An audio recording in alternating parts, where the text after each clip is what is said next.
On March 8, 2014, Malaysia Airlines Flight 370, known simply as MH370, took off from Kuala Lumpur, Malaysia, bound for Beijing, China.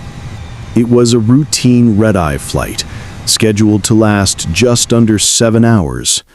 On board were 239 souls, passengers from 14 different countries, along with 12 crew members. Families waved their loved ones goodbye at the airport, never imagining it would be the last time they saw them. For the first hour, everything seemed normal. The Boeing 777-200ER climbed steadily, crossed into Vietnamese airspace, and exchanged its final routine communication. "Good night, Malaysian 370. But just moments later, the aircraft vanished from civilian radar screens. No distress call, no sign of trouble. It was as if the plane had slipped into a void. Military radar later showed the plane made an unexpected turn, heading west, crossing back over Malaysia, and then out into the vast Indian Ocean.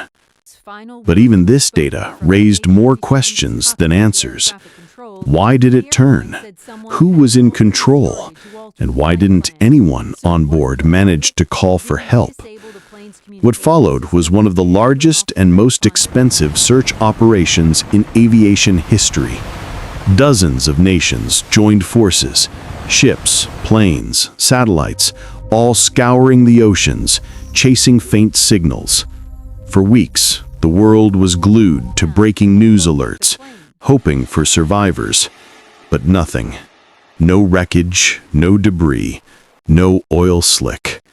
The plane had simply disappeared.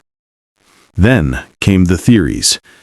Some believed MH370 suffered a sudden mechanical failure or fire that disabled its systems, though skeptics argued pilots would have had time to send an emergency signal.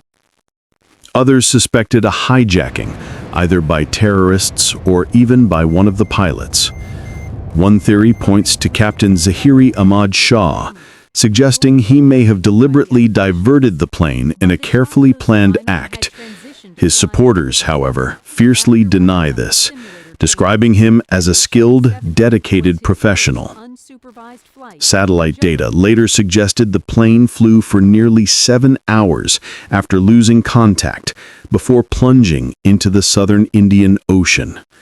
Yet, when pieces of debris began washing up years later on the shores of Madagascar and East Africa, they only deepened the mystery.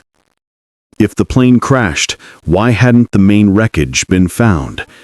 Some believe the truth lies in political conspiracy, that MH370 was shot down by mistake, perhaps by a military force, and covered up to avoid scandal.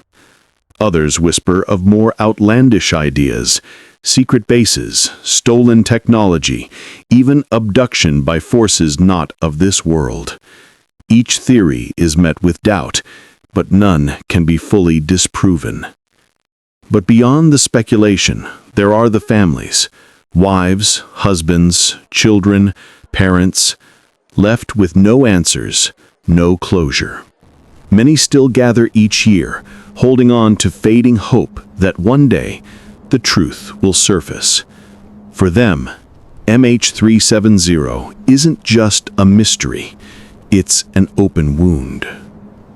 After more than a decade, we are left with fragments of debris, incomplete data, and haunting questions.